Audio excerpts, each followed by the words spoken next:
ओडिशावासी गोटे बहुत बड़ अपमान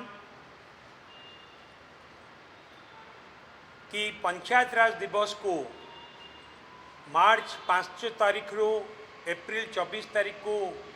घुंचाइबा एवं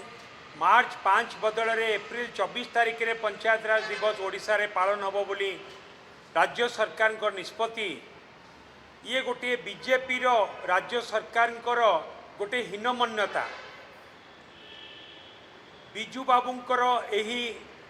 पंचायत राज दिवस 3 दशंधि धरी पालन हो आसुची ओडिशा रे एवं जेतेबेले 2000 मसीह रु 2009 मसीहा पर्यंत बीजेपी रो मेंटो सरकार थिला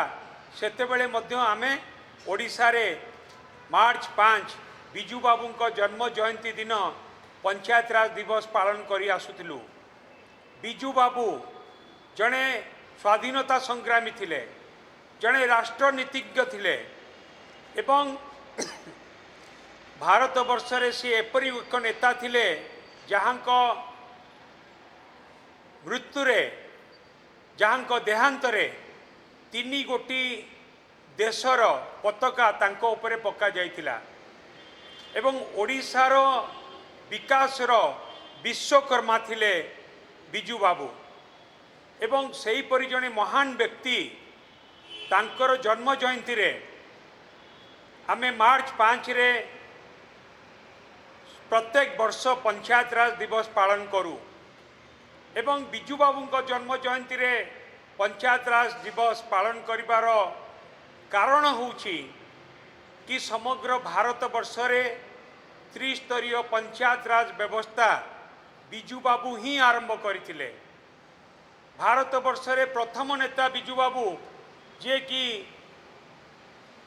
ओडिशा रे त्रिस्तरीय पंचायत राज व्यवस्था करथिले एवं क्षमतार विकेंद्रीकरण करिकी पंचायत रे गाँव रे लोक प्रतिनिधि हाथ रे क्षमता देकी पंचायत रो किपरि उन्नति हब ता पई पदक्षेप नैथिले बिजू बाबू। बिजू बाबू कहउथिले पंचायत रो जे प्रतिनिधि से माने होउचंती पंचायत रो मुख्यमंत्री। बिजू बाबूंकर एई त्रिस्तरीय पंचायत राज व्यवस्था द्वारा पंचायत रे सरपंच, पंचायत समिति सभ्य एवं जिला परिषद गठन करने सृष्टि होइतिला एवं क्षमतार विकेंद्रीकरण होइतिला। ग्रामांचल विकास गोटे बाट फिटितिला बिजू बाबूंक द्वारा जे कि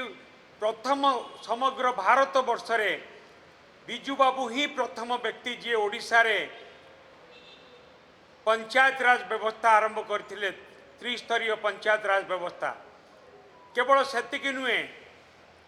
बिजू बाबू होउचंती भारत वर्षर प्रथम व्यक्ति जे महिला मानू पंचायत राज व्यवस्था रे 1/3 रिजर्वेशन महिला मानू देइथिले बिजू बाबू। सही परि जने महान व्यक्ति तांको जन्म जयंती रे आमे प्रत्येक वर्ष 3 दशंधि धरिकी पालन करी आसुचु पंचायत राज दिवस। किंतु जेतेबेले वाजपेयी जी पूर्वतन प्रधानमंत्री जड़े महान नेता से मध्य बिजू बाबू स्मृति रक्षा पाई भुवनेश्वर रे एयरपोर्ट को बिजू बाबू नाम रे मध्य नामित करथिले। सेही परि जड़े महान व्यक्ति को जन्म जयंती रे पंचायत राज दिवस पालन न करिकी एप्रिल 24 तारीख को पंचायत राज दिवस घुंचा जिबा बिजू बाबूंक प्रति गोटे अपमान एवं ओडिशा प्रति अपमान, ओडिशार प्रत्येक जनसाधारण पई अपमान। जो माने बिजू बाबू को भल पाती एवं जो मानक ओडिशावासी 4.5 कोटी लोक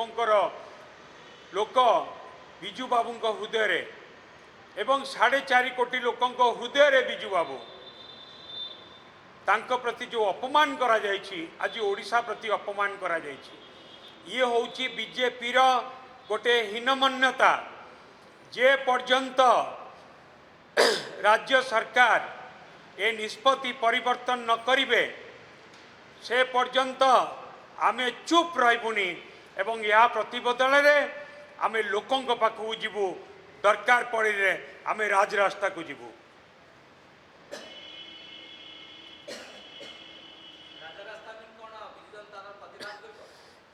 ନିଶ୍ଚିତ ଭାବରେ